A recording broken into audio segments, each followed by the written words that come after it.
thank you and welcome. Thanks so much for being here and for being a part of our conversation today. For those of you who were here the last time, welcome back. And I see some new faces too, so really appreciate you coming out. I'm excited for our conversation today and for our challenger and for our panelists. Quick introduction, I'm Taya. I'm the founder of Futureproof. We help businesses and organizations be really thoughtful about how to integrate AI into your operations and how to go about training your teams around the potential and use of this new tech. Why don't you introduce yourself? And I'm Rodrigo, local founder in the tech startup space. All things Gen AI, throwing a lot of generative AI spaghetti at the walls and seeing what sticks, like many of us are in the space.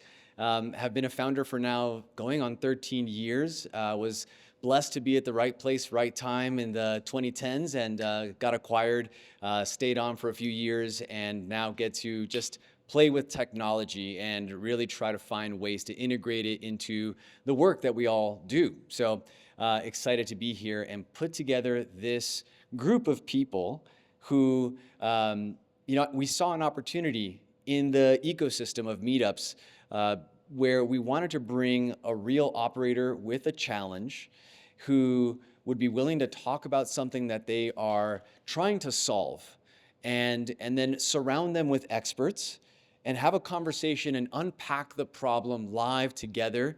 And one of the things that we learned from our first session was that we wanted more audience participation.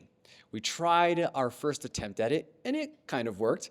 But this time we want to be very thoughtful, pass the microphone around. If you have thoughts, opinions, bring them. We're very excited to include you in the conversation because we recognize that we're not the only experts. You all have thoughts, opinions about how it is you do this kind of work, how you solve the challenges that we are bringing up here for you. And I think we could all learn from each other. So let me pass it back. I just wanted to mention on that note, you'll see kind of scattered around the room, you'll see these little paper tents that have a QR code on it. We're going to use these QR codes a little differently from last time. Last time we were projecting questions on screen and trying to incorporate them into our conversation. Today, instead, we're not going to be projecting them, but if you have either questions or comments or want to share your experience or approach based on what we're talking about today, please do that. It'll lead you to a Google form. You can submit your question or comment, and then I will have access to all of the submissions here, and I'll try to weave them into our conversation too. But as Rodrigo said, we will also be opening up to audience questions. So in the event that we don't get to your particular question or input, you'll have an opportunity during the conversation to participate in that way too. So let's go ahead and get started. Okay. First, I want to thank our sponsors, VentureX, the space that we are in. It has been an incredible space and host, very gracious to have this magnificent and very open space with all of us.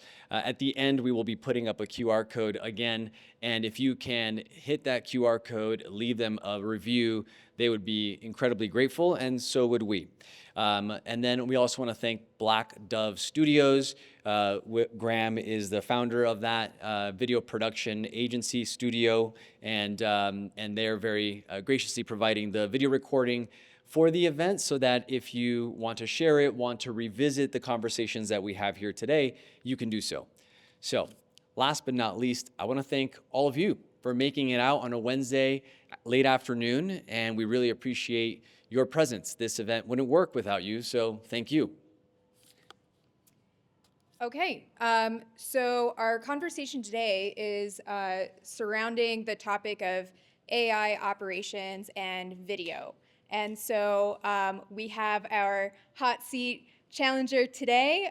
This is Alice Marie Brink. She is a leadership coach, energy trainer, and the founder of the Energy Interplay Method. With nearly 2 decades of experience, she helps individuals harness their personal energy to create meaningful change in their relationships, careers, and lives. Based in Denver, She's a sought-after speaker and educator and dedicated to helping people unlock their full potential and empowering clients with practical tools for transformation. So thank you so much for contributing your question today. All right. We have an incredible expert panel today. We'll start by introducing Graham Johnstone. He is an award-winning filmmaker and the founder of Black Dove Studios. With over 20 years of experience in the film and video production industry, he's built a solid reputation for delivering high-quality photos and videos to businesses and organizations nationwide.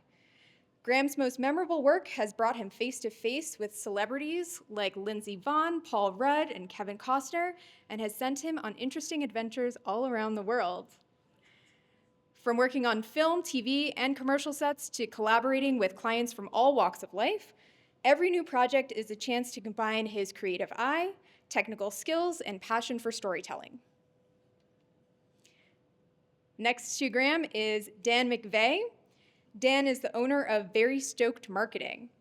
From Iowa dirt roads to Denver reels, Dan turned a passion for video into a personal brand empire that makes creators feel fired up and seen.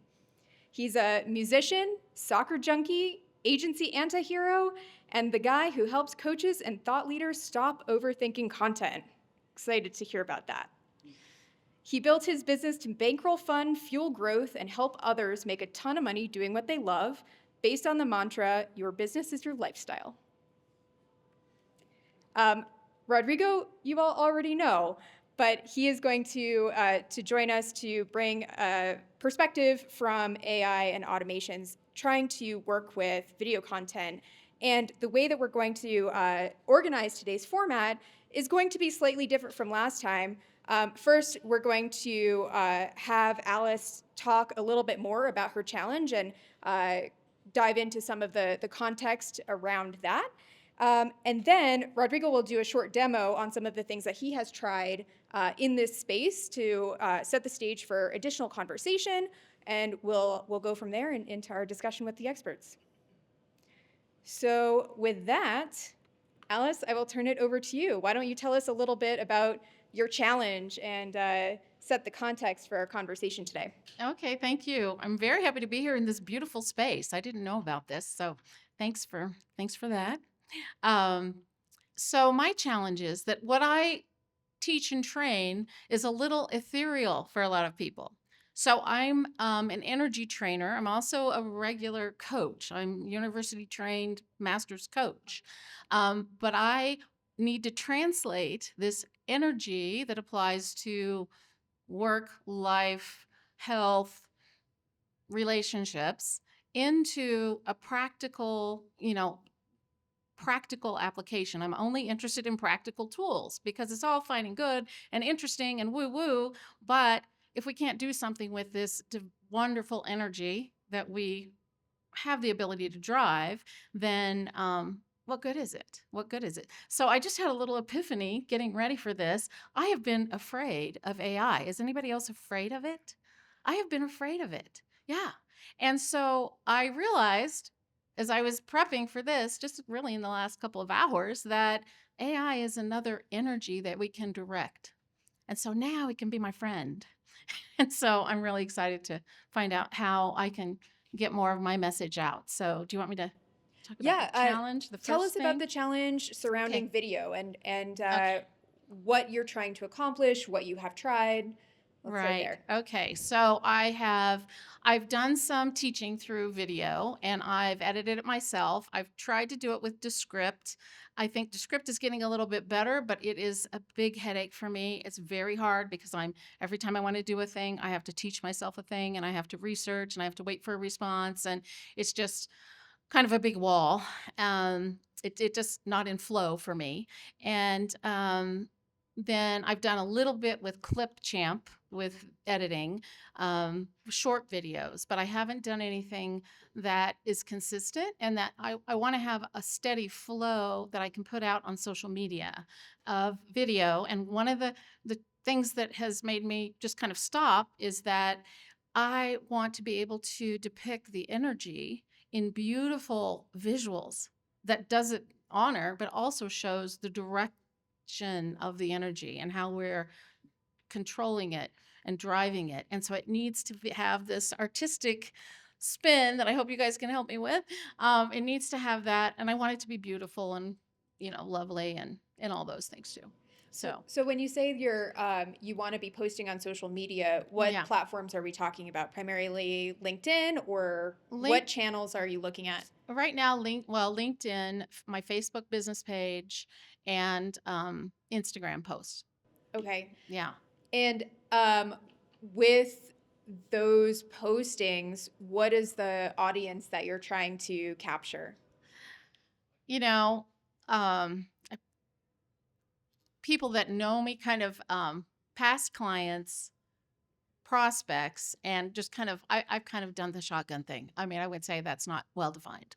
Got it. Yeah. Okay. And so, and maybe this is same answer, but in producing this video content, why are you doing it? What are you trying? Is this sort of general brand awareness? Is this for a specific type of lead gen? What are you hoping to accomplish through video content? Well, I think thought leadership comes to mind. So I want to get the energy into as many hands as I can before I exit. And so that's really a mission. And so I really want to bring that to as many people that are interested in kind of a higher level, more connected, more present existence. Okay, so Yeah. it sounds like primarily thought leadership, Mm-hmm. a varied audience. So Yeah. not, and perhaps depending on the platform as well, the type of audience that you might be able to Right. reach. And then we want to direct people to the website. And then, I do one-on-one coaching, Okay. kind of a limited basis now, like 2 days a week. But I do that. And then I also have a book that I wrote that I want to Okay. get the content out and alive. So it Yeah. sounds like it's also some kind of top of funnel way to reach an audience and then direct them to other sources, whether it's coaching or your book or other types of things as well. Yeah. Gotcha. Okay. I think that generally kind of sets the stage. We'll dig into more questions as well. But why don't we turn it over to you, and you can walk us through some of the tools and processes that you have used to deal with video content yourself. Yeah, I'm gonna fire up the projector again. Oh. And, if you want to have one more question or two to set the ground, we'll just wait a minute while this gets going. Would you guys like to? Yeah, why don't you guys, or the audience too, or you guys go for it if you want to add any more I was context. just going to ask. You're mentioning energy, and you want to like depict the energy. Yes. Is this like using visuals like video clips or imagery on the videos, or is this more of like your presentation, like the way that you're presenting your energy? Do you want that to kind of like transfer to the audience? Oh, it's a great question. So yes, and so good. Thank you.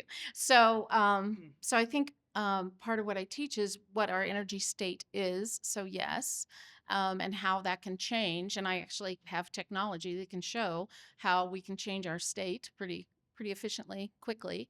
That we could show on a screen. But then also I want to show, like, if I am, give me a topic, health, business, or relationship. Anybody, anything you're having resistance around I heard right relationships somewhere out there. Relationships. We're not going to point at who said it, but now. No, thank you. So, okay. So let's say I've got a first date coming up. So I want to first home base myself and get in the state that I want to be in for this date. And I also want to connect with that person before I even see them with my eyes. So I can send into the field the energy of connection. I can send into the field the energy of ease. I can actually connect with that person's energy because we're all connected in this beautiful field of energy that we're swimming in. And that's what I would like to depict, visually. But I think, I see, bibbity bobbity boo. I see like that sparkly lit energy when I envision it. But yeah, we can have a lot of fun with that. And I'm an old art teacher, so I like to play in art. So yeah. So yeah, thanks for that. Yeah. Okay, well, Alice, when I heard the challenge that you wanted to bring, it struck a chord for me. About a year ago, I embarked on my post on LinkedIn, try to build thought leadership, and tap into what I believe is the new method of content marketing for many software startups in the space. It's cold email has died or is dying, last gasps of air, and it seems to me that content marketing and video in particular is the way forward. And so I have tried so many things, and I too suffer from the challenge that you brought. It's time consuming. It is staring at the blank page problem. It is, oh God, I hate the sound of my voice. It is all those things that makes, I think, creating video content hard if you're not practiced at it. So over the last month or so, since you brought the challenge to us, I've had an opportunity to go out and play with a lot of AI plus video type tools, more than I could show in a short amount of time for everyone. But I picked 3 concepts that I wanted to bring to you and to the crowd. And then I would love to unpack them, review them, critique them from your point of view, from the expert's point of view, from the audience's point of view, so that we can hopefully come away with a great learning. So without further ado, let me show you what I have been trying. This one is using a custom GPT workflow. And so where it starts for me is I will set up a tripod, I will put the phone up, or I'll just have a meeting on Zoom, and I'll ask the person before the Zoom really gets going, hey, I am trying to create video content. We're likely going to have a very interesting conversation together. Do you mind if I record this and then later cut it up and share it on socials? Most people thankfully say yes. And so at the end of that conversation, I have an MP4 file of a video. For me, I just quickly put it into Slack, and Slack automatically transcribes that for me. And I hit copy on the transcript section for me. And from there, I go into pasting that into a custom GPT that I created. The custom GPT, if you're curious, happy to send you the prompt. And basically it says, I'm going to give you a transcript, and I want you to extract out the most interesting, unique moments from the timestamps provided in the Slack transcript. And I want you to prioritize, X, Y, and Z, topics, areas of interest that are relevant to my audience. And what it comes out is 3 or 4 interesting moments from a 30-minute conversation. And I eyeball them and I say, yes, these are interesting or not.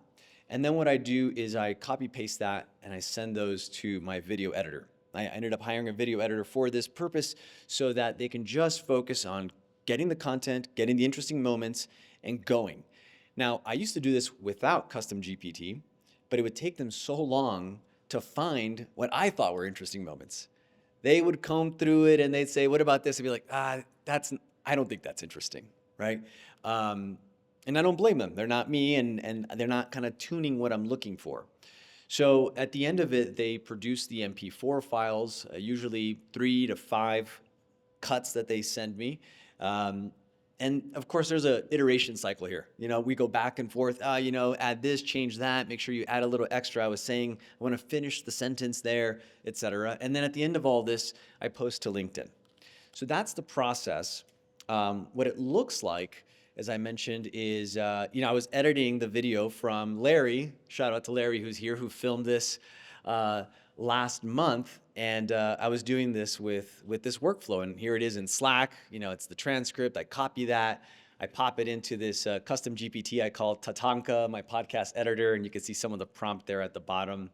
And from that, the important part are the key moments. What comes back, right? It's some kind of heading. It is the timestamps that I'm using to guide the editor's attention to that particular clip, and what is interesting about it that I want them to focus on. And so that's pretty much the flow. Now, what I'll comment on is that the output is pretty good. This is Zach at our last meetup. Of course it's good. It's a human who's doing the final mile of actually editing the content. And so I'm generally very happy with this approach. Now, The pros and cons that I find with this is that, of course, it's highly customizable, right? Because I'm controlling the timestamps that I specifically want. There's a feedback loop, which is really important to get good, high quality parts out of it.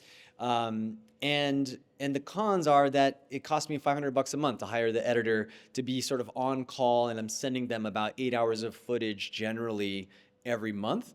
And that's producing, I don't know, maybe 15 clips from that process. And so that doesn't cover the whole month, but a lot of it. And what I have noticed is that it's very slow. It's a slow process for me to do this. So the other method I tried is Filmora Smart Clips. Filmora is one of many video editors like Descript. Adobe Premiere is perhaps more high-end, but Filmora is very entry-level product that I bought as a one-time fee. I didn't want a SaaS subscription. I didn't want all that. And so they have a feature that allows you to upload the video file, say you want to do smart clips, and it comes back with 10 clips. And very easily you just say, hey, I want 90-second clips. I want them to be in this format. And you get these clips. This is one of 10. I put the same video through it. And I have to say that I wasn't very impressed or very happy with what came back from Smart Clips. It's on par, perhaps maybe a little better than giving it to a person who is not in the sphere of the audience that I want to target, but not by a lot. Despite their score of 9.5 out of 10, I'm not sure what that's based on, but it was not like amazing. And I would say that the other weird part about these smart clipping systems is that they are very jittery. They're constantly changing perspective, and the jump cuts are so frequent and intense that I get almost nausea watching them, because they're just, one person, then another person, and then jump cuts everywhere. And you could see here, I tried to illustrate that in the timeline view, all the cuts that they were putting in that makes it somewhat unwatchable. And here's an example. It's there's a jump cut, and then, before you know it, he doesn't even say a full sentence, and then back to this guy, and then now back to Zach, and it's like, what the heck? And so I ended up spending probably 30 to 60 minutes fixing the smart clip production that they made. And then I kind of sat there and I was thinking, well, dang it, like, where is the efficiency? Why did I even do this, right? I tried one more system. Before I go to that one, though, I'll kind of highlight some pros and cons you can look at, and we'll share the slides later. I would say the key is that it was this one-time fee that I really liked. That was what drew me into this product. The cons are that you have to pay for these credits. They're relatively cheap. And the other con is that I already mentioned very aggressive jump cuts. So I wasn't a big fan of that. One last one, and then I want to turn it over to experts for opinions and real leadership here, is Opus Clip. They just started targeting me like crazy once I downloaded Filmora. We all love retargeting. And I fell for it. It was too good to be true. I said, okay, fine, let's try it out. So very simple, same concept. You upload a clip, you set your preferences, you review all the clips that you want to potentially extract out, and then you still have to do a little bit of DIY editing. You get the edit, you get the video, you post it on LinkedIn. But here's the kind of interface, right? You simply upload the video, you give it the preferences that you're interested in, and then there are 20 clips to review, which I think is interesting, but also a little overwhelming. Lots of clips. And again, the scoring is not great for whatever reason. The 97 is not necessarily much better than an 80 in my opinion. But the interesting part is that I think it was less aggressive on all the jump cuts. You still have to get in there and edit a couple of things, change the layouts so that it goes from 4 to 3 to a fill view to the whole panel. But it's doable. It's in the realm. This is an example of the clip that I was asking it to produce. And it does move, especially on the jumps, but it's not bad. I think so far this has been the best in terms of efficiency. And I kind of already touched on it, but the pros for me on this is that it's super fast, very fast. I think on average it's taking me maybe 15 minutes now to just upload the video content and get some usable clip that I can post to LinkedIn within that range. And I've been pretty excited about that. The cons is that it's not actually a full video editor. So if you don't like what they did, if you don't like what they clipped, if you don't like the layouts they chose, I think it gets a little hamstrung and complex, and that's it. You got what you got.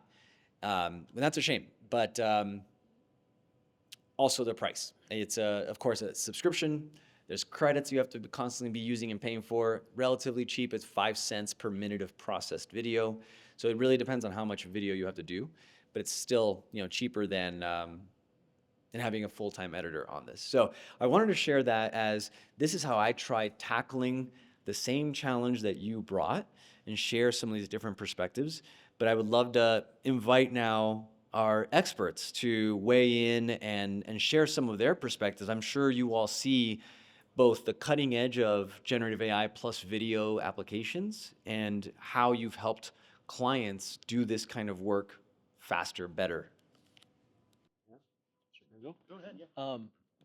Yeah, so for me, we're at this AI thing, and I'm going to say that AI is just not quite there in terms of editing processes. It's just not. However, you can still speed up your process. ChatGPT honestly is like what Rod was just talking about. Like, take your clips from a transcript. I'm going to go back to like social media specifically here because you really have to think about what is your goal when you're creating this content. Is it more leads? Is it new clients? Is it just general brand awareness, like Teo was saying? Once you have that goal, then you can create the content for that goal. If it's, maybe brand awareness, you want to go viral, right? There's hundreds and thousands of content that you can copy. You can literally, there's actually this really cool tool that I use a lot, guys. It's called Poppy AI, if you haven't heard of Poppy. And it actually skips a couple of those steps of going into Slack and transcribing. But Poppy, you can directly pull any kind of video, image, text into Poppy, and it will actually do the transcribing for you. And there's a built-in like ChatGPT in Poppy. Either it's like ChatGPT or Claude, whichever AI you want to use. And then from there, it's already done the transcription for you, so you can ask it, hey, can you pull out 5 clips that talk about this topic, right? So for me, it all comes down to what is the goal that you're trying to accomplish. We can steal like an artist from viral videos on YouTube, on TikTok, wherever. But as long as you have that goal in mind, start there, and then you can work with the AI. So for me, editing itself is just not quite there. I think no matter what, you should learn some form of editing, and then using ChatGPT, these other tools to speed up your process. So. Yeah, I agree. I've been using Opus Clip and some other like AI editing tools for like just content creation. Generally, it gets close. It gets pretty close. Like you said, Opus makes like a 1,000. Like it'll make like 10 or 12 different clips. There's like a virality rating thing, and it's not good. One it was like one was 99, and I'm like, this doesn't even make sense. Like nobody's gonna listen to this thing. But what I can say is, I think in the process of like content creation, at least in my experience, editing always kind of seems to take up the most amount of time. You can. I'm assuming that you're shooting these like on your cell phone or like a pretty easy. Yeah, so you can set up a cell phone, nice lighting, good sound. That's pretty simple. You can have kind of your topics. But whether it's sometimes we are our own worst enemies when it comes to being like, I don't like how I said that, or I flubbed up, or I hate the sound of my voice. Like, so I find a lot of times like I'll be going over and over and over again, clipping this, going back and forth. That's where I think using I've started kind of editing through transcription, which is why I like what you guys are saying. And I know some guys that are editing TV shows now are doing the same thing with the interviews. So they'll run it through Adobe Premiere, and it'll transcribe, and then they can literally go in the program, and it will mark where the Descript does that. Yeah, That's why I okay. like it. yeah. I haven't I used can that take out all my program yet. ums. Yeah, okay, good. So that I think is the most efficient way. You're not distracted. The thing is, like, once you start, the more distractions, like, oh, the sound, I don't like how I look.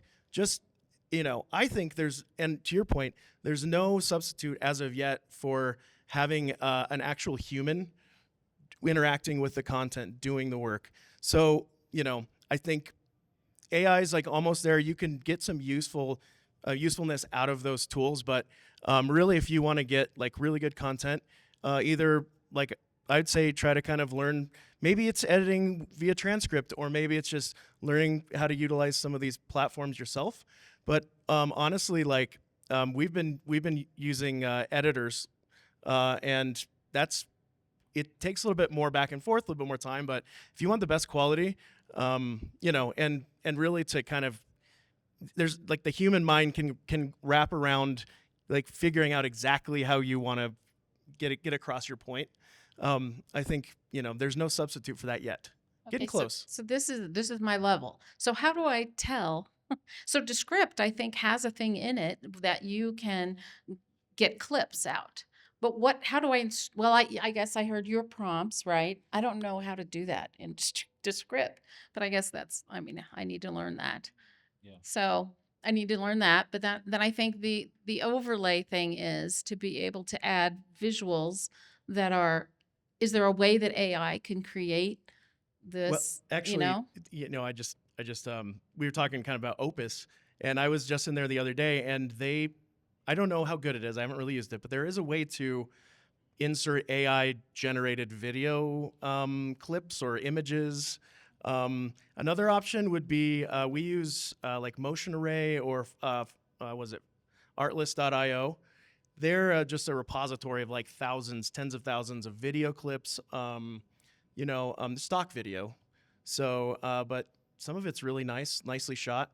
There's photos on there. There's graphics, music. Like these are good like repositories of just different content. So you can search for like field or whatever, like flowers, or I don't know, like I'm just kind of like right. The on the Opus point, I have tried their B-roll, I think is what they call it, AI generated B-roll. It analyzes a clip and then it creates video that might somehow complement the clip that you have chosen. I do not recommend it. It was thinking what you're thinking. mildly okay at best. But I really like Graham's suggestion of I know a lot of the editors have this, but Filmora, for example, allows you to search through stock footage that you can overlay on top of the video that you already have. So you might be able to add, you called it boopity boop or the sparkle, the stardust. Something like The that. energy I think trail, the we could energy call it. trails, Yeah, the we call it aura. that. I think that those are available within most stock videos. I'm curious, Alice, how long does it typically take you to generate one piece of content? It's painful. It's a long time. Well, I was pretty successful yesterday using Descript. I just needed to do a short little info piece to put on the website, and it really wasn't bad. But it took me about 20 minutes to figure out how to clip the end of it. And I even searched, how do I clip off the end of my video? And it was I accidentally kind of figured out that you would just slide the little thing over and it's clipped. But, that kind of thing. It's just not where I want to spend my time and energy, actually, And I'm it curious, just needs to be easier. yeah, and I ask that in part because I'm curious to hear from the experts also, for somebody who, video production, video editing is not your field, right? And that's not where you want to be spending your time. And so I'm wondering if you guys can help us kind of outline a blueprint of what all of these different components are, kind of start to finish, of what a process like this might look like for a solo creator who doesn't want to spend a whole lot of time on it. And then where is kind of the biggest impact? What are the biggest impact activities that you can focus in on that do require, a human touch, human intervention versus something that you may be able to speed up a little bit? I would definitely say editing is the thing that you will want to outsource. If you're already feeling this way, that's like, oh my God, it took me 20 minutes to do that thing, right? And I mean, we both are like, this is Your time is spent better elsewhere, I'm sure. Doing my thing. yeah, 100%. Yeah. So that's probably the number one thing that if you want to outsource your editing. Like there's, it's probably one of the biggest industries, one of the biggest like, modern industries right now is video editing. There's people overseas that you can hire out for $5 an hour. Like that's a starting point, right? You can go on Fiverr if you want. Check out I mean, I wouldn't recommend that personally, but like go to, you can interview people, and there's people like me and Graham that like have these resources. But so number one is if you don't want to spend your time there, you want to spend your time on your expertise in sharing your message, right? Is that Yeah, fair? I would just love to create content and send it off. Yes. But so let's talk about price point then. I mean, for a little, you know, my husband and I have a tiny little company, and we're, kind of rebranding. We just rebranded everything. So kind of relaunching everything. And so, yeah, how much does that cost? I really, really don't know. It can vary, right? Like, I mean, Graham, I'm curious on like where, like your company and kind of what you guys do and specifics of how you handle that stuff. Yeah, I mean, yeah, it can just vary on, who you hire, what, how much. It kind of just depends on how much you're having them do. I know I haven't actually used their service yet, but I know of somebody that's launched a virtual assistance service. And it's like, I think it starts at like $250 a month, and you get like, I don't remember specifically, 35 credits or something like that. And then they have people on staff that, in their network or whatever, that can do the video editing. So you would have to kind of, you could go that route. You would have to kind of see, well, how much does, 35 credits or whatever get me per month? It might be enough. It might be enough for, 10 videos or something. Or I don't know what the frequency that you're wanting to post is. Do you have a sense of that? No, not exactly. No. Okay. So No, I think that's a no. really good question, and somewhere I was kind of going as well is that depending on what the goal is, what the platform is, the budget that you have, there's this balance between quality and quantity. And so I'd love to talk about that a little bit for all of you who, how do you make that kind of assessment? What types of questions should you ask? I think in some cases, that line between, done is better than perfect is more relevant than in others. I mean, I think you guys in particular have worked a lot on, a huge variety of scale of production, right? So how do you assess where that line is between done versus perfect and quality versus quantity for somebody like Alice or perhaps other members of the conversation? So I have a lot of feelings about that because I saw somewhere that done is better than perfect. Yes, but it's your brand. It's your personal brand. You're putting your face out there, and no one wants to fear being seen as foolish or unpolished, I think. However, perfection is the enemy of good and done and all those things. And so I challenged myself beginning about a year ago to just let it fly and go for it with the commitment that I would try my hardest to improve every time I would do it at least 1%. If I could just do it a little bit better the next time, then I would give myself permission to not make it perfect when I publish. And that has been very liberating while still keeping a North Star of progress, of approaching better quality. Have I reached it? I don't know. You tell me. I don't think so. I'm not super happy with what is, what's out there, but it's out there and people engage with it. And I really like that because it builds community. And so, that's one, my perspective on it. Would love to hear yours and everyone else's. Yeah, I'm just thinking you're a really good coach. That's really good advice. Um, so yeah, and I'm not really burdened with too much with perfection, honestly. I think, there's a humanity that we're kind of missing right now, and I think it's okay to show up as the human you are. So I'm okay with that.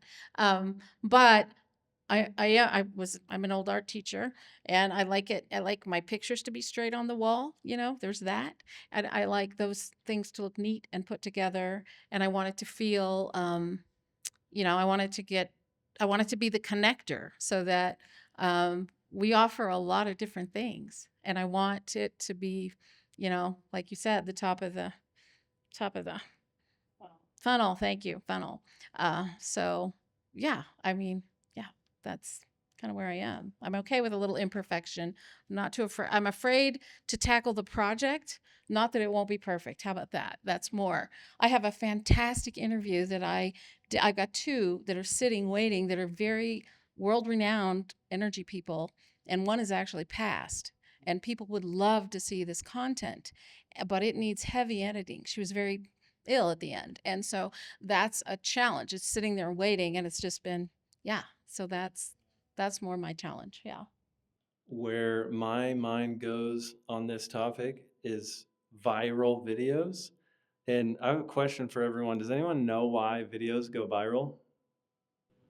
Because people hit like and share. Anyone? No? No idea. Yeah, so I mean, the reason they go viral is because people resonated with them in some way, or the complete opposite, they were triggered and they decided to go comment on the video and, speak their mind, right? So it's because it got people to feel something. So as long as your content makes people feel something, now I'll say that virality isn't the goal, right?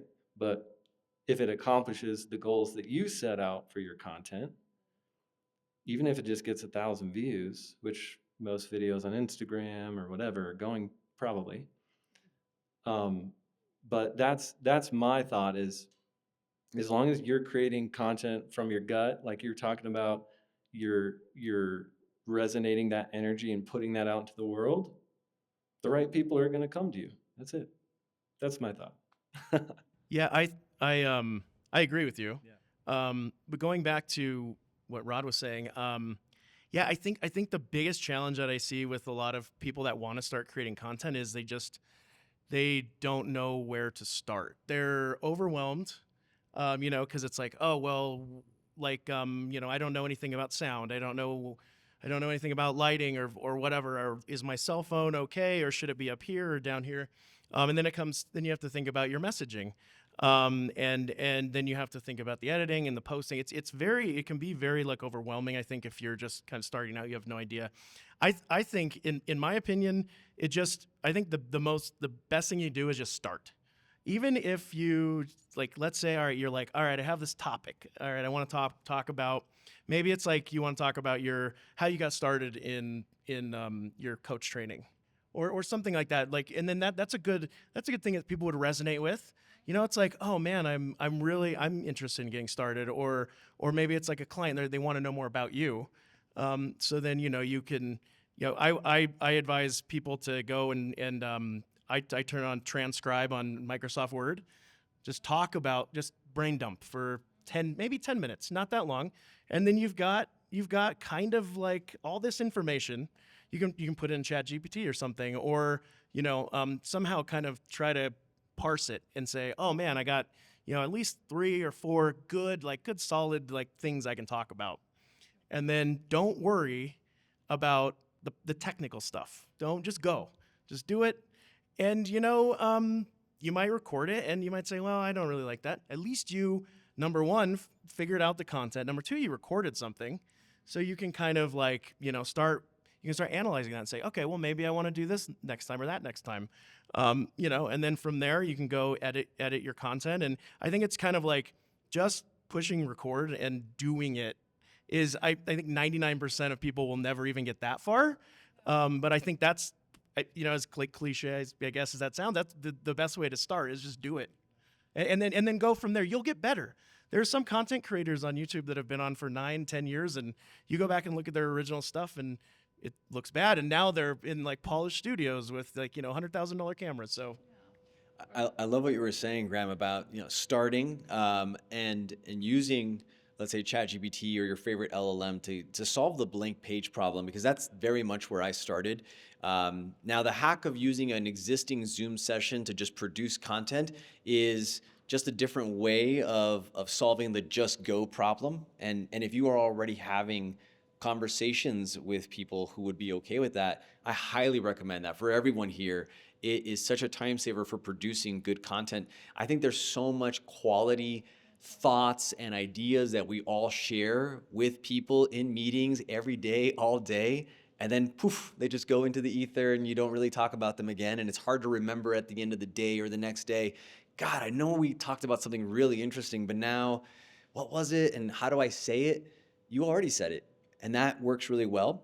The other thing is I did what you suggested, Graham. I would just kind of turn on the camera and I think it was maybe like the voice recorder on Mac OS, and just started blah, blah, blah, blah, brain dumping. I transcribed that, fed it into ChatGPT, and I said, give me 5 interesting things that I kind of said out of this.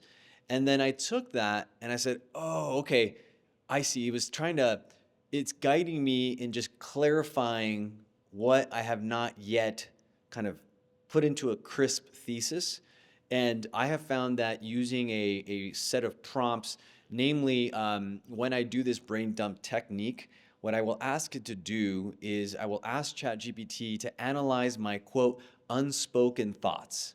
I will ask it to think about the thing behind the thing I am saying, and then I will ask it to perform second and third order analysis so that it, if you think this, then this and this and this might be logical consequences that ought to happen.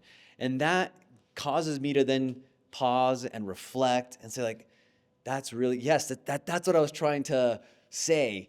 And then I'll turn on the camera again, and then I'll say something. And then it'll just be a lot tighter than the first time around. I think that conversation makes me think about sort of another aspect of video content for building a brand or building thought leadership that I think a lot of people struggle with, which is, what is nice to have content and what is really going to move the needle for the business. And so how should a content creator think about that when you're trying to do all the things, right? Like you're trying to do marketing, you're trying to do brand awareness, you're trying to do thought leadership and lead gen, you're trying to do it on 25 different platforms. And they all have slightly different formatting guidelines or lengths of content that is appropriate and slightly different audiences. And so there's so much that you can kind of try to do and you can't possibly. So how do you think about this nice to have versus actually moving the needle for your brand? Or is that even a question that we should be asking if you're producing content that is from your heart? I'm curious to hear that. And I guess the second part of that is like, if that is a question that we can be asking, how do we take any kind of action on that? Like, is the solution really using ChatGPT to help us unearth some of those unspoken thoughts, or what do we do next? That's a great question. Actually, that blew my mind that you could go to that depth of asking, what do you think I was thinking? That's wild. Okay. So this is making me think of 2 tracks of things that I could post. I'm just going to throw it out there. And then to reference your observations, maybe this fits in. So I am thinking I could have 2 tracks of some content. One is a book I've already written that I want to get out, and I can take lessons out of that and just give a little nibble, and have that be a consistent one rail. And then I have amazing conversations with my coaching clients, and I can talk about that without divulging any privacy, infringement. So that's what I was thinking. I could have that, the coaching pieces and how does energy apply and all of that, and then have the content of the book. Yeah. Would keep me busy. I love that. I love that. Use people you've already worked with, people that you've helped, that you've solved problems for. And likely there are other people out there that have probably gone through those same things that then you can, coach on and make content around. Question around for you around like, what is your platform of choice when you're watching content? Do you have one that you're like, oh, I love watching videos on YouTube, for example? I don't use YouTube much. Okay. I don't even have a channel that's active anymore. I used to have a meditation channel and I'd put meditations on there, and that would be a Those good pop thing off, to. by the way. Like, Oh, you've seen them? That's oh, awesome. no, I'm just saying, like, not yours, sorry, I'm just specifically. kidding. I want to now. Okay. But no, those channels, like, YouTube is going crazy right now. I don't know if anyone is on YouTube and seeing what's happening within the business realm, and like how businesses specifically are utilizing the algorithm to, again, I say viral, but like that's relative. Like, we're talking about getting you in front of the right people. So using YouTube as a system, I just bring this up because if you watch content on YouTube, then why wouldn't you make more content there, right? Like, that's just an example. Like, that's where I'm shifting a lot of my business right now, is creating content on YouTube. So thinking of that. And then within your idea process, do you have anything right now that you're, like you just had this realization about, oh, I use my book. Is there anything how are you coming up with ideas right now? In this moment. No, just like before this. Before this. Okay. Well, in this moment, I want to just share. I record my sessions a lot of times for my clients, and it's private to them. But with permission, I could probably even pull out some recordings. So that would be cool. Yeah, That would be because very cool. then people get a Mhm. chance to see you working with others Mm-hmm. and see how you're actually helping people. So live case studies. Mm-hmm. That's another tactic that people use, is put your case studies out on YouTube, right? Oh, Yeah, that's I interesting. was gonna say, in my opinion, like from what I've kind of determined and noticed, it seems like different platforms kind of resonate with different audiences. They favor different types of content as well. Just curious, which platforms are you publishing on?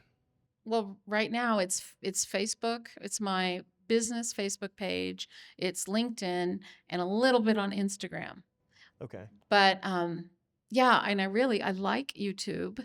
But there was a little glitch and a bunch of my videos got dumped. And so I've shied away from it. I just haven't reactivated it.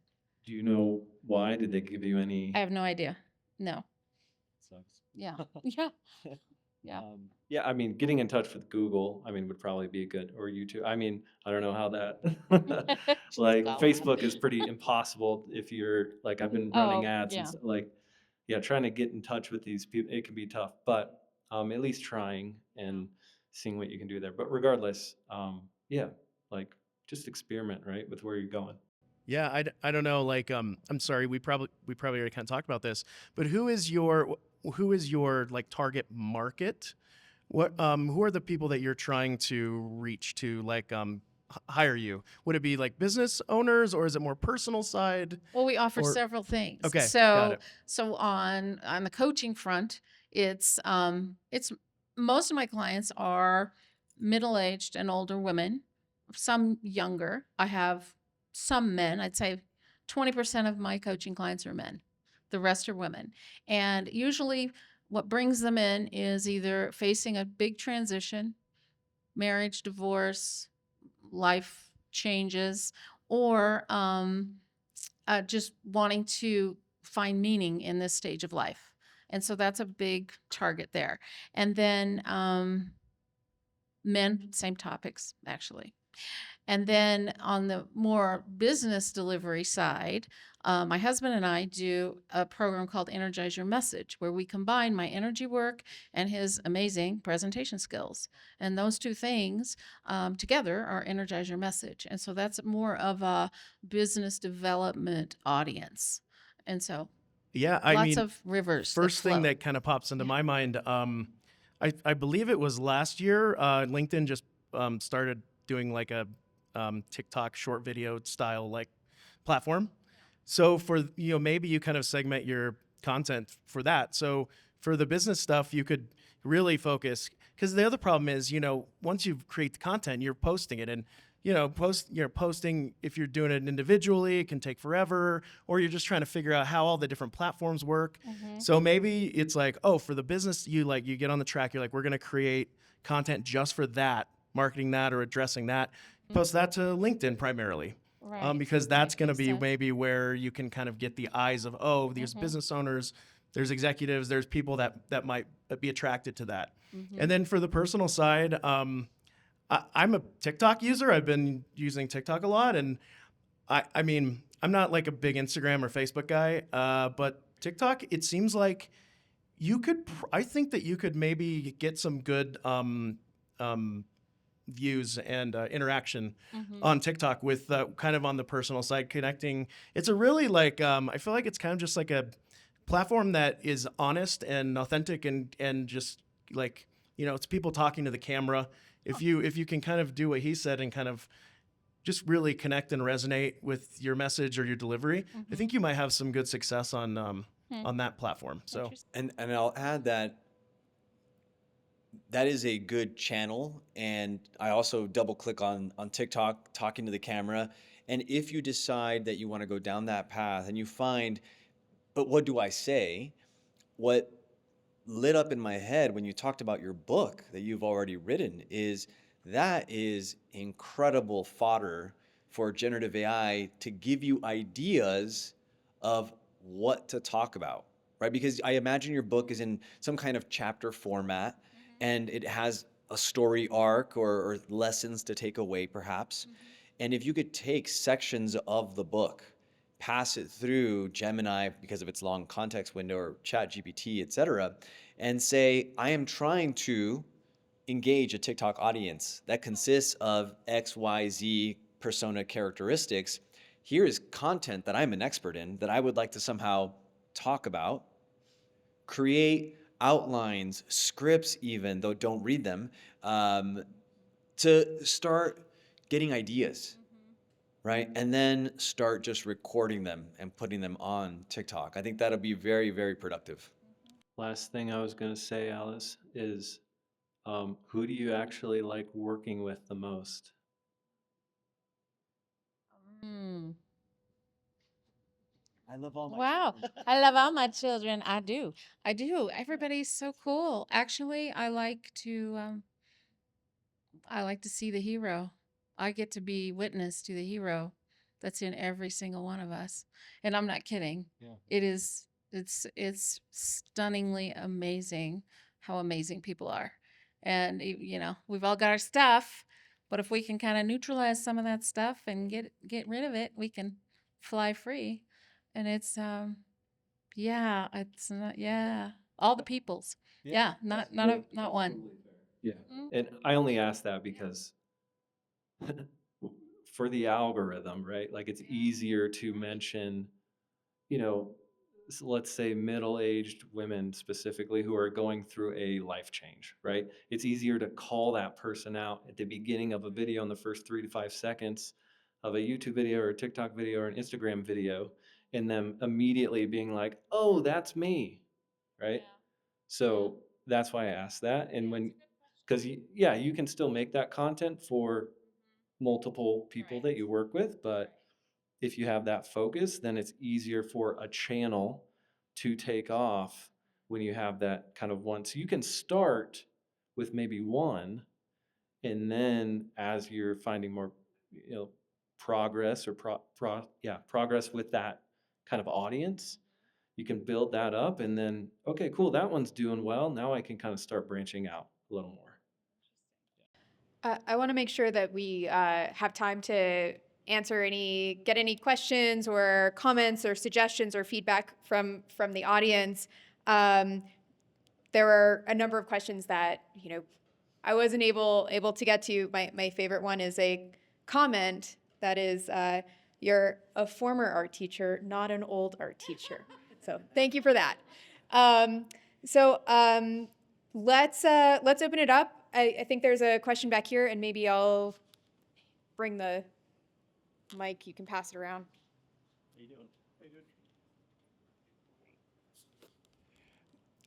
Alice, just be kind to yourself, because you're talking about a host of skills and a host of talents that you're trying to put yourself into, wherein this is hard.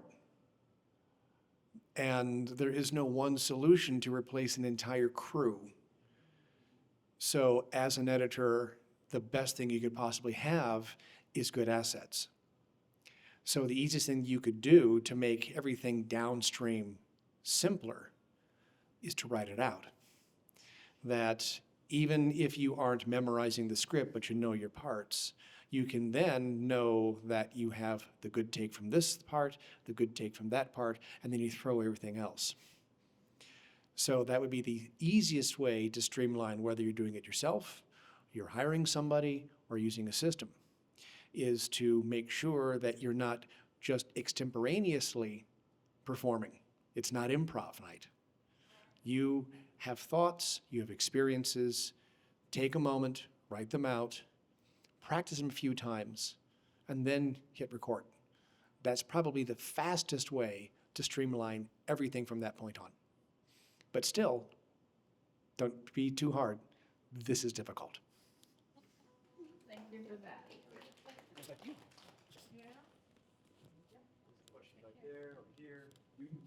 Yeah, go ahead. Here's the.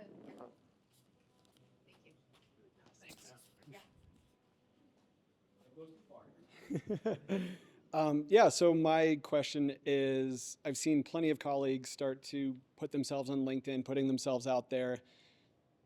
It lasts for about 3 months, and then they disappear. This is because they shoot all of it at once, or they lose steam, they don't see the results they want from it, or they got that in-house job that they wanted, hopefully. What's your guys' advice when it comes to dealing with burnout, that sort of thing, when it comes to content creation? Because in a lot of instances, the people we know online, they may have been doing it for 2 years to an audience of 0 before it took off. Love that question, because burnout is for reals, not just in content, but like as a business owner, as someone with a career, like, great question. In content specifically, for me, it's have a system. Have a system that works. Not, you can get on YouTube and be like, oh yeah, that guy's got 1 million views, I'm gonna steal his system. That might not work for you, Try it, try all the systems, absolutely.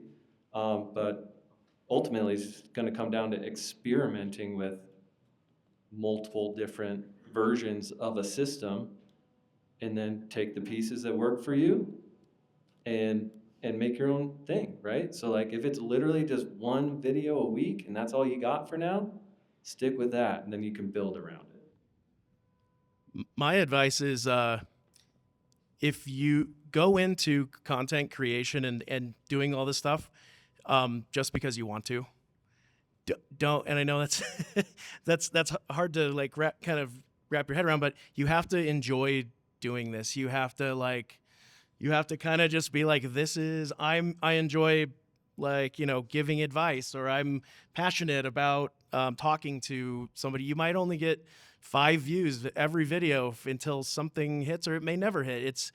I think the only way that you can really keep it going is if you commit to just doing it because you want to do it. I want to share a quick little story about that. Several years ago, we raised some venture capital for a blockchain-based company, and this is height of NFT mania. And we had a product that helped NFT makers advertise their NFTs. And so a very, very smart investor you'd probably recognize essentially told me, I got the playbook. You know, this is what was working across all these different influencers that we are backing, et cetera, et cetera. I was like, pray tell, I'm very eager to hear.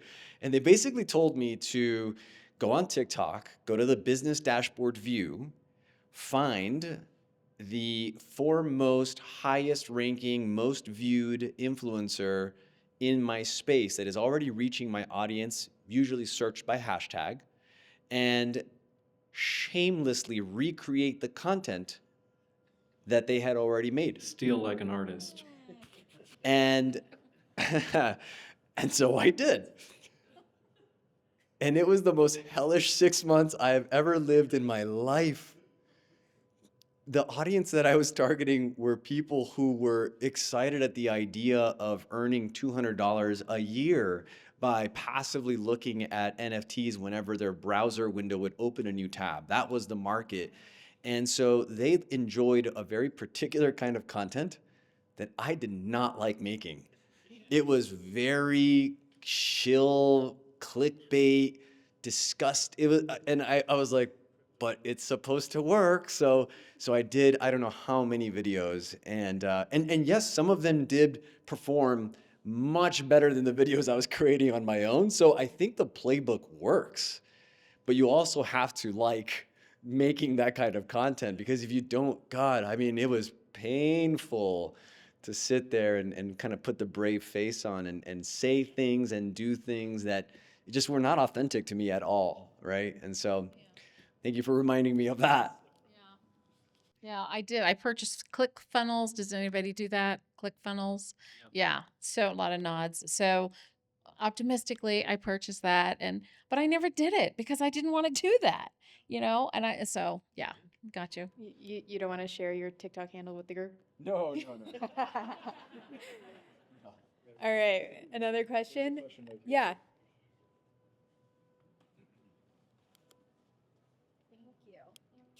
I had a few suggestions, so I wrote them down. But Alice, I just like the gentleman shared earlier, same kind of recommendation, just be gentle with yourself. I'm a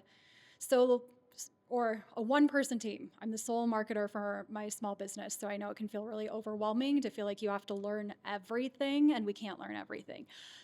First suggestion I had for you is, I know you shared you use Descript. I use Descript as well, and do you know how to use the edit by transcript function? Yeah, that's what I Okay. use. Yeah. Okay. So I can delete and everything. Yes. Yeah. Because I know you mentioned you had a hard Right. time deleting the end of your clip. But you can't, it stops at the transcript, the words, and then you can't manage, for some reason I had left the video camera on. That's why. So I'm like making some weird faces and stuff, and I wanted to cut that off, and yeah. Then my suggestion wouldn't help in that case, but I wanted to Okay, make sure you thank did you. know Yeah. about the editing. by Yeah, I kind of transcript. love that. Thank It's you. fantastic. Mhm. The other suggestion I had for you, I don't know if you've heard of a platform called Goldcast. Nope. At its core, it was created to be a event hosting platform where you could host like webinars and stuff like that. But what I really like using it for is a free product that they have. It's called Content Lab. And what you do is you can upload a video, can be long. I've done like webinars, panel discussions, and I just we upload it to YouTube. So I can even like put the YouTube link in there, or I can drop in the MP4 or whatever. And what it does for you is it, from that one video, creates anywhere from like 10 to 15 pieces of content for you. Anything from blog posts to social media posts to smaller clips that you could put like on your website or share on social media. And it actually works really well because it has a brand kit that you can build before you start uploading your videos. So you can tell it like your brand voice. You could put your color codes in there so it only creates video clips that have like those certain elements or those certain colors. So if you just teach it a lot about yourself through the brand kit, or what it spits out, all those little clips and the blogs, it's actually really, really good quality. And you can also, if you don't like, it uses its own AI, And it's kind of decides what it thinks are the most valuable clips. But if you don't like what it spits out, you can either elongate the clips or make them shorter. And then it has the edit by transcript function as well. Yeah, so I always recommend that to people because they're not very well known yet. Okay, very cool. Thank you. And it was Gold. Say the name again. Goldcast. Goldcast. Yes, totally free Okay. product too, Content Lab. All right, thank you. Pass the mic, yeah. I'm always a fan of using the tools you already have. So Descript has a voice clone tool, so you give it a recording of yourself, and then it will generate your voice. And they have an audiogram feature, so you could take some of your branding, those concepts around how do I visually empower people through feeling and show that as branded content. Build 4 or 5 templates around that. Take your book, toss it into Gemini, and then say, I want 30-second transcript clips from my book. Use the voice generation tool, generate audiograms, crank out 600 of them from your entire book, tie them in and have them categorized to maybe like the 6 or 7 design themes that you put together for those audiograms, and then have Gemini categorize them. So then you're literally just matching up. I'm going to use this brand template with this transcript, and it's going to generate an audiogram. So it'll have audio, a little dancing spectrogram and a transcript. And those do really well because people engage, they read it before. So like everything's muted to autoplay. So they need to read the content before they start listening to it. They're going to see your content 4, 5, 6 times. So you want to have that presence, that consistent cadence of publishing something 2 to 3 times a day that's very short, just enough for them to see your brand over and over. And eventually they'll read something, it'll engage them because we're all ADD kittens and we see something moving. So visual motion is very powerful. So if you could tie that into the audiogram, visual movement to engage our visual whatever, and that should give you a lot of content. And then from that content catalog, you might publish 90 things. You're going to see 14 or 15 of them go get higher engagement. And those would be the things that you would pull out and then try and expand on. So those would do, you might go back and do a full recording, and this gives you the ability to identify what your audience is going to engage with. So by creating a large pool of content and that branding, and then you can take it and apply that branding to video and push that up into something that's longer form. So take a 30-second clip and turn it into a 5-minute video, and then relate that back to your book or relate that back to your call, and use each one of those pieces of content as a call to action to something that they can do and then something that you can help them with.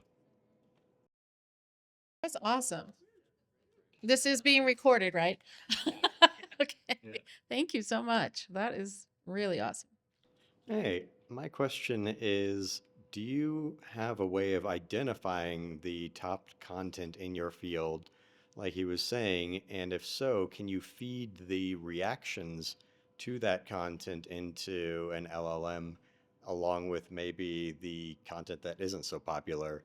And in so doing, have the LLM help explain what it is about the good content specifically that makes people consume it so much compared to the other content? Okay, first I need to know what LLM is. Like a ChatGPT or something. Yeah. Okay. Do I have a way to find that out? I think there are, I can go to sites and put in keywords and see what's most searched. Is that what you mean? Like that? And what video? I really don't know. What videos are being watched? Yeah, I or what don't sounded know like how to being do read. that. I was gonna say that's basically what you were talking about, right? Okay. Yeah, Oh, TikTok, oh, just right, and stats. find the top, Yep. yeah, the top watched. Yeah, so like Okay. thought on that, are there any thought leaders that you follow and know that are making good videos on YouTube, Instagram, wherever, that you're like, oh, I like them? Mm-hmm. Well, I like Mel Robbins. Who doesn't? Mel Robbins, Yeah, perfect. yeah. Yeah. I mean, I like her style too. She's just real. Here I am. Yes. I may or may not have put on makeup. So I will. No, mean, but yeah, um, it's just very casual and accessible, I think. Yes, 100%. So you resonate with Mel Robbins. So it's funny, I actually literally just did this exact thing today. I compiled a bunch of people in the personal branding space from YouTube, people that I follow. So it could be the Mel Robbins of your space, other people. and put them into that app that I was talking about, Poppy. Again, y'all go check out Poppy. I got an affiliate link if you need it. Um, but you can put these videos into Poppy.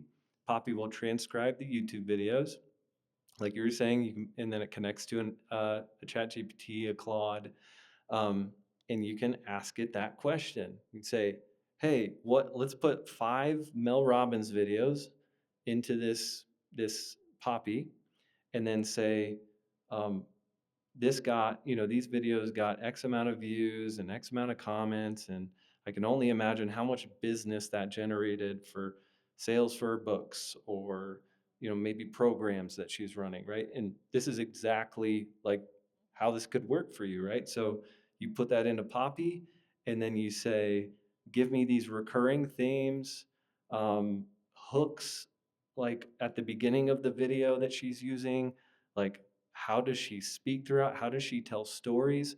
What is the structure of these videos that she's putting out?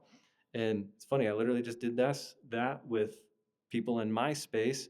And I also tied it to, you can put your own brand, like your book, like any videos you've recorded, any Zoom calls, any, like you were mentioning, like calls with other clients. So you put Mel Robbins stuff with your stuff. You can tie them both to the LLM and say, here's my brand, here's Mel's brand. I want to pull the concepts from hers and also tie in my unique stories, my voice, and it will combine the two and say, give me like 5 ideas that I want. It'll also write the scripts for you, and then you can, make them however you'd like. But that's a really good question. That's a way that you could literally do this with people that are doing it in your niche. Cool. Very cool. Yeah. Yeah, and I'm not super familiar with kind of like the back end, like what you were. I know that exists, but I would imagine each platform has something along those lines. You can probably dig down and to analytics or something and just see like what maybe there's a hashtag or a topic or something. Yeah, you would have to do a little bit more research. I'm not sure, but I'm sure that there's options for that. Yeah. Very cool. Hi. So a couple things. Number one, the fact that you have good content means you're already a step above, like a big step above a lot of other people. So keep that in mind, that you're starting with good source material, and it's a matter of experimentation and testing new things and honestly just getting started. Everyone starts somewhere. When I started on YouTube, I had a shitty Kodak 360p point and shoot camera with no external mic, and it was a start. And one of my favorite things I tell people is like, you should be able to look at yourself a year from now and laugh, because it just shows all the progression and all the progress and everything that you've learned along the way. It's super important to be able to zoom out, look at where you were, look at where you are now. Incredibly important. Also with content, like I totally agree. Like I feel like it's interesting. Like on YouTube, there's a lot of early creators that are quitting because it's become a business and that's not what they started for. And also that's the reason why businesses quit, is because they never were in it long enough to see that result. And I find that that's incredibly interesting in like the creator space right now.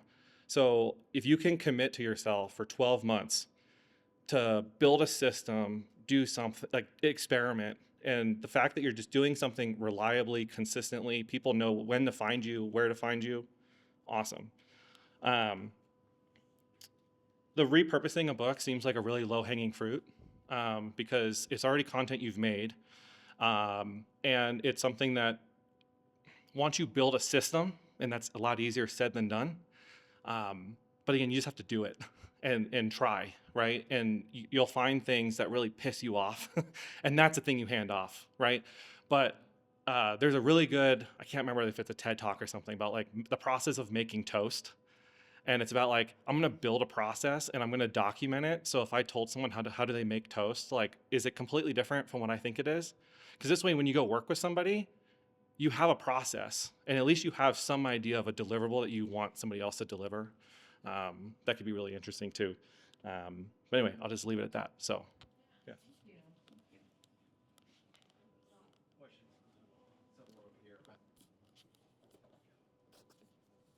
So AI is an infinitely patient tutor, and some of the newer models can actually capture your screen and talk to you about what you're seeing and what you're interacting with. So those very simple things of, I don't know how to get to the timeline editor in Descript, go to the bottom of the page, press this tab, and then drag the timeline to the edge of the video so that it will clip the end of your video, is something that it can describe to you. So try and utilize the tools that you have at your access. SOPs are standard operations and procedures, are the best way to automate something and hand it off to someone else. So if you have a well-defined SOP, you can hand it to an AI and say, hey, how could I automate this? And then it'll say, here's a framework that you could put together in N8N or Zapier or whatever, and boil it down. So everything's just a bunch of steps, and it's how do we integrate those things together and make them efficient.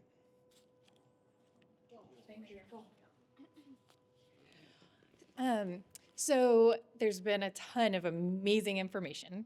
I am not a video editor or producer or even have a marketing background. And I don't know how much that, I mean, it sounds like you already have some amazing content that you want to use and you've experimented with editing and that sort of thing. But I want to share a counter thought, I guess, to the idea of like just jump in and get started. And I'll first start with why I'm like kind of my perspective on it. So I'm working with a company right now that has been putting on social media, little clips and videos and things like that. I think we were doing it like 5 times a week for years. And we might have 100 followers, and like our highest, most viral, clip, it probably has about 75 likes, right? And the reason behind that is we never actually thought about who our audience is, how we're going to reach them, what's important to them, what we want to communicate, things like that. And so we've touched on it a bunch. And I know, Dan, even at the beginning, you were kind of like, oh, like maybe let's think about that part first. And it's come up in a lot of different ways.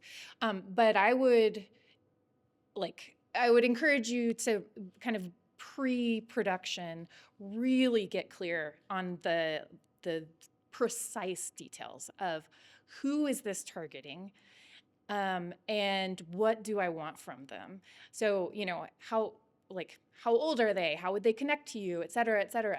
So for us, for instance, we're never going to go viral just producing content. Like, we're just not going to put in the energy and effort and money that it would take to do that. So we're going to try to develop a few things that are really good and interesting and fun, and then pay for advertising and do it that way, because we're not going to build our following organically. We're a small business. We have one marketer, and that's just not her skill set. And she does great other things, but that particular thing is not hers. Not saying that that's the direction that you go at all, but part of it is like also recognizing like what does give me energy, like what do I get fulfillment out of? And it might be growing an audience, like that may really excite you, and especially with the book and so forth, but like being very specific about, each of those little pieces as far as both who you want to reach and like what your assets and skill sets and interests are, and kind of thinking about the long-term view of it as well. So. Yeah, I was just gonna kind of piggyback on that too, and I believe that a lot of the platforms now are tightening their grip a little bit on just being able to go viral or get an audience without paying. So I believe that a lot of them are trying to kind of just be like, well, if you want to even be seen, you got to pay, otherwise we might bury you. So that's been kind of a little bit of like a barrier to entry. As well. So along with what she said is, you might, if you have something very specific and it has to be strategized, it might be worth promoting some posts here or there. Yeah. Do you guys have a feel for what platforms are less encumbered by that aren't really? I'm not 100% sure. I think TikTok ads are, you can get a lot more bang for your buck, and LinkedIn is also probably a good one because not many people are doing that. Meta, Facebook, Instagram are going to be the ones that are the most expensive. But there's also more people out there that have good resources and tools, courses, all these things on how to create good ad campaigns on these platforms. I would say Instagram's probably the best in terms of, you know, if you can nail it, if you know what you're doing. But again, a lot of experimentation, similar to trying to go viral or get views or more engagement. It just, where do you want to start? You know, what do you have more money or do you have more time? That's really it. I want to be cognizant of our timing here and really, really appreciate what a great conversation this has been, and thank all of our panelists and our challenger and our audience for participating, for all of your thoughts and comments and questions. That's been amazing. Before we wrap, I'd invite our panelists to give one closing thought.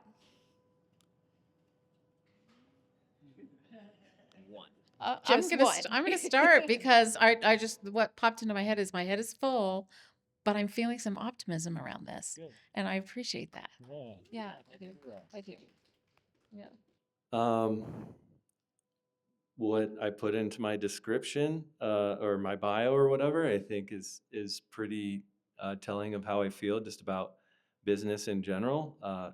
Create a process around the way you want to live your life. You know, I assume you're doing what you're doing right now because you enjoy it. You want to help people. Do the same thing with your content. Do something that, like you said, gives you energy. Yeah, I think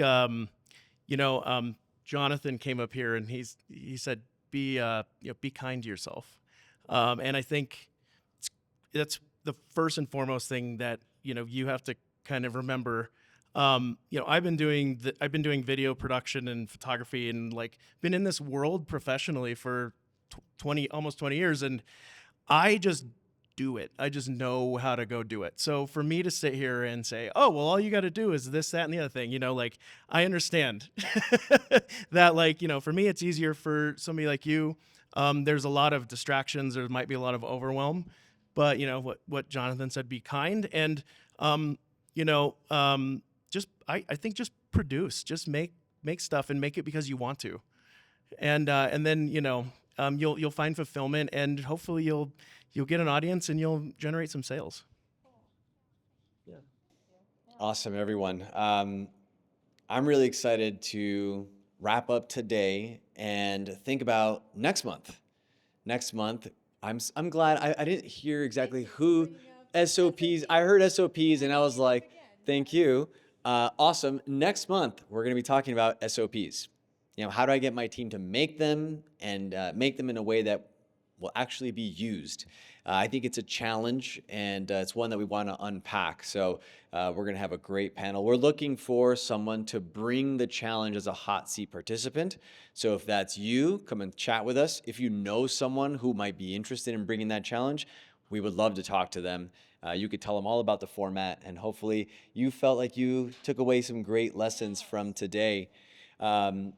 Before I start wrapping us up, I want to just get a quick show of hands of feedback.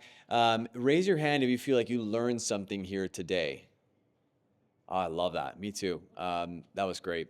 And then using your fingers, give me a quick idea of how you would rate today's session. So 4 stars, 5 stars, 1 star. And I ask this because, of course, we want to get all the feedback in written form and all that, but it's hard. I get it. I only have one call to action. It's going to come up in the next slide, so I don't want to burn it on that. Raise your hand and just put the number of fingers in the air of how valuable you thought it was, so that we can keep tweaking this format and make it something really special. So go ahead, raise your hand, fingers, show us number of stars. Awesome, fantastic, love it. Thank you so much for sharing that. Okay, so I mentioned at the beginning that Venture X Lodo here is our gracious host and sponsor.